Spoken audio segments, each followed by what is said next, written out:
Hi everyone, welcome to your newest addition to this channel. It is Good Morning Tea, where Monday, Wednesday, Friday, I would read everybody and inspire you with some oracle cards. So how about let's make your tea now?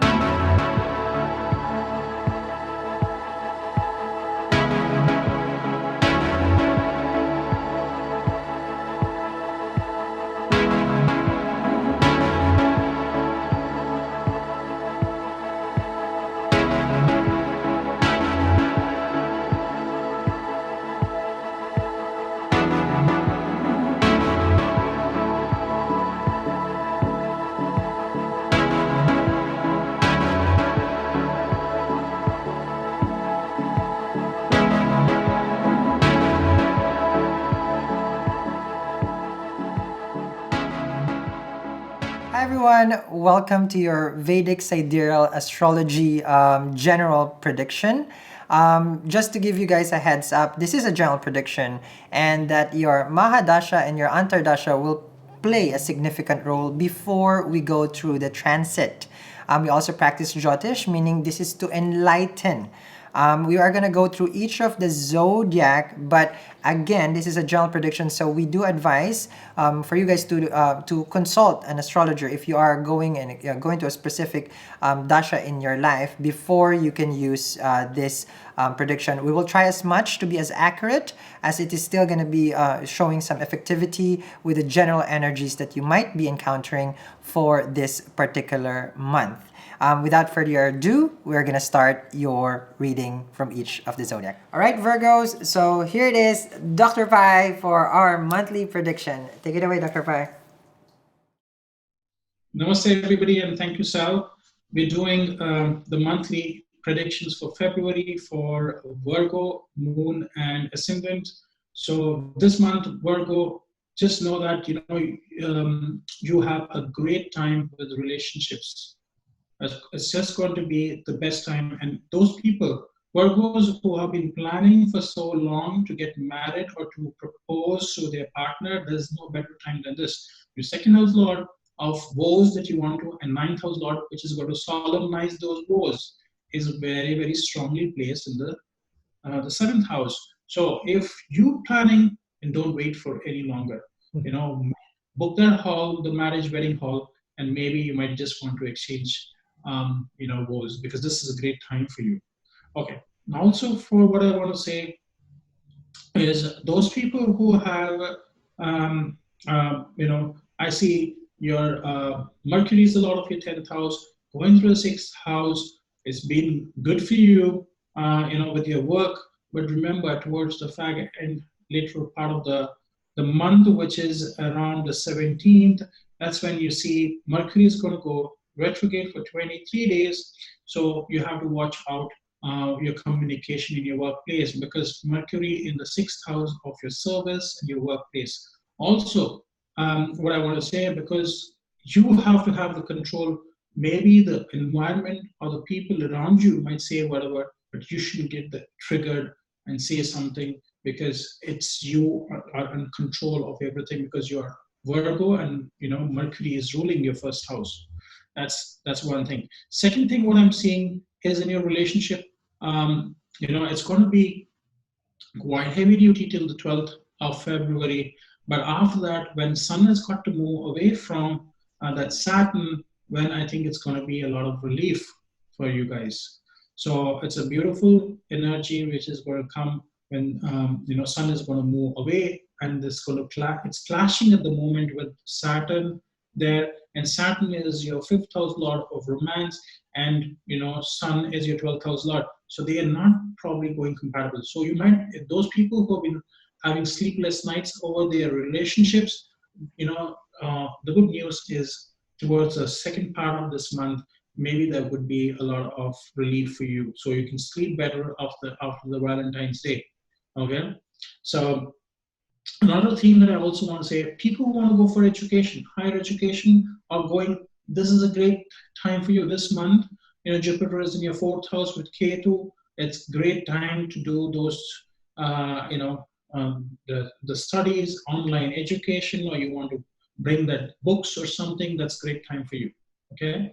Also be wary about some workers at your workplace, Virgo. Rahu, the north node of the moon, is in your 10th house. Rahu usually brings, he's a trickster, okay, and some manipulation around your workplace. So be careful about, or rather be on your guard, I would say. Be careful as in be on your guard with your peers and what is going on. So there might be some gossip or some rumors which might be going on. So don't fall into the trap of trying to add some fuel to the rumors which is going on, or trying to put your own thing, because it ain't going to help you towards the later part of the month, because you will always remember, they will say, okay, you said this and this is what I communicated, and you will like, oh, I was just assuming things, and your words will be misconstrued by a lot of your colleagues, and they will say, oh, it was him or her just spreading this, and that's become too wild. So don't go into the scanner of your bosses or your senior management by making some, statements which are like a loose cannon. You say sometimes certain things and they come to haunt you later. So be very careful during this month, because Mercury is not in a great shape um, going through the sixth house. Although it's good for you in your workplace, because sixth house Mercury is good, because Mercury gets exalted in the natural sixth house of Virgo. So I see, as it is, it's a great period for you from your work. So you don't have to really add anything which is, spreading rumors or anything, but it'll really help you to stabilize. So I think on the whole, this month is going to be phenomenal for Virgo. Now, Dr. Pai, with their will, because I'm seeing here in their third house, Mars is exiting that, third house is how our actions, our, how to say this, it's actually one of the places where our drive is also in the third house. And Mercury is going to go retrograde, their natural lord. And is there a fluctuation with regards to their willpower? Because there's retrograde and then they lost the energy. Is there some sort of change that you're seeing, Dr. Pat? Absolutely. I think that's where you hit the nail. It's also about the courage. Also, your stability and your strength is going to feel a little bit weakened. But here is one thing that I want to really warn about. Because Mars is your eighth house lord and your third house lord, and currently transiting in the third house, but going into the fourth house. Yes. Okay. So areas where I want to say that you have to be very careful about is, of course, communication is one thing, but also signing agreements. The third house is also your hands and you signing agreements.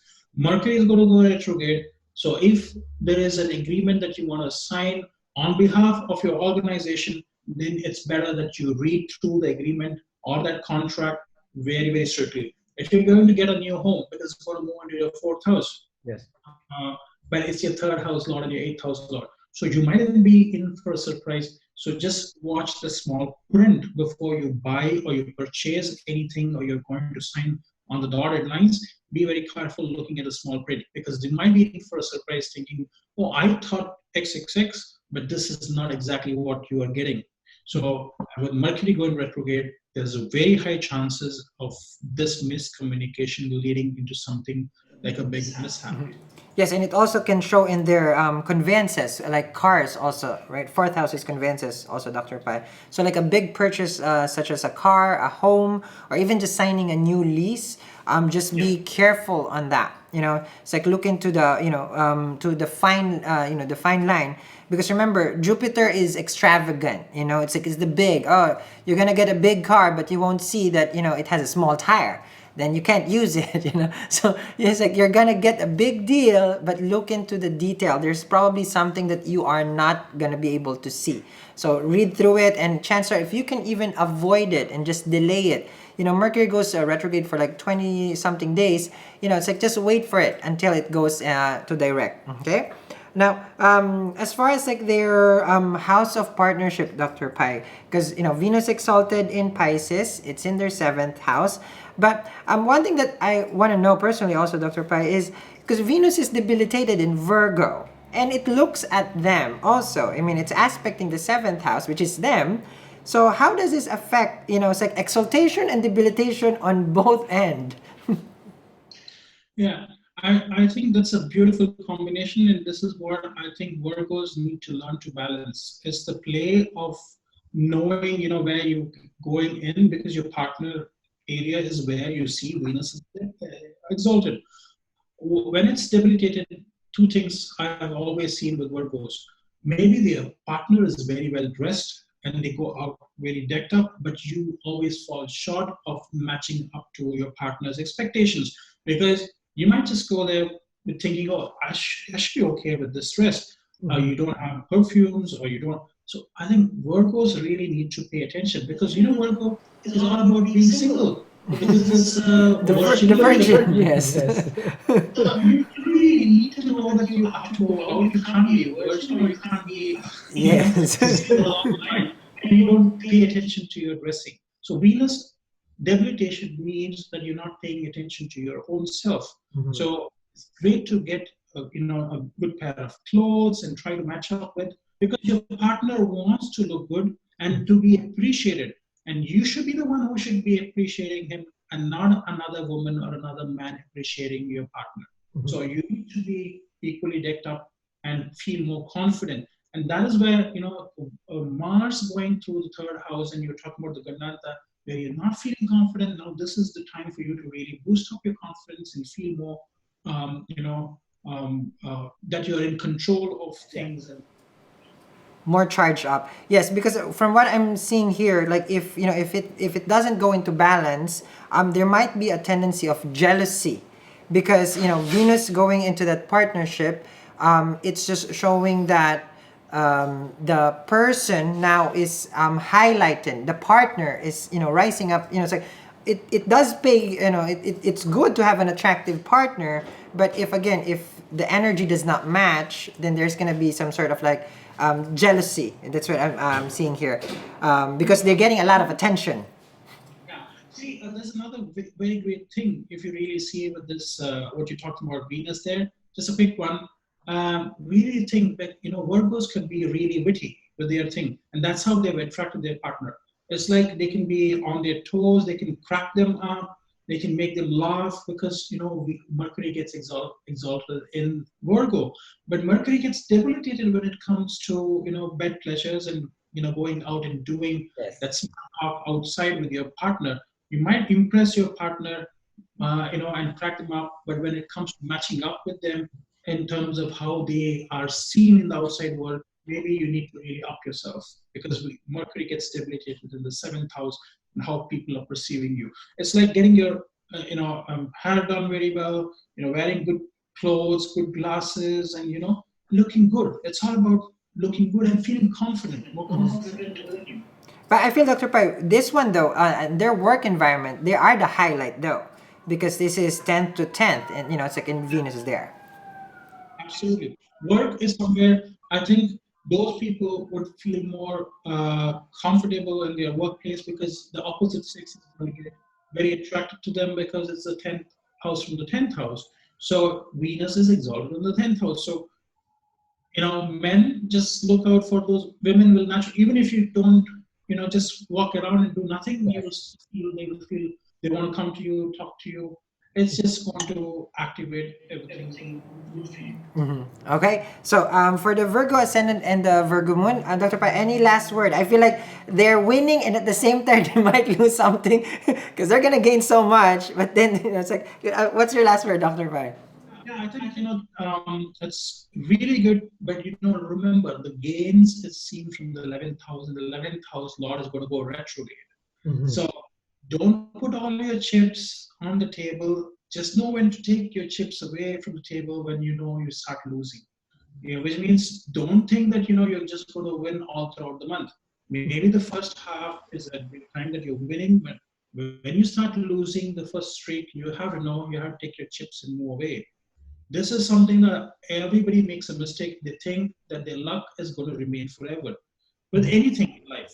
Any relationship, with your career, with your life, with health, everything. So don't push yourself so that you feel unlucky somewhere.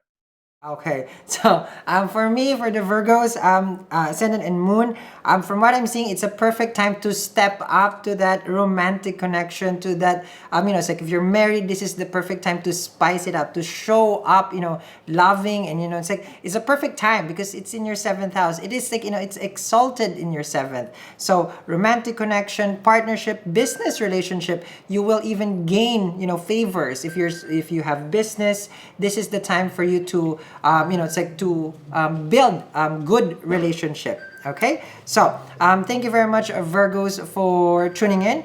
We do this every month. For March, I will see you guys again, and make sure you hit subscribe and like. Bye, guys.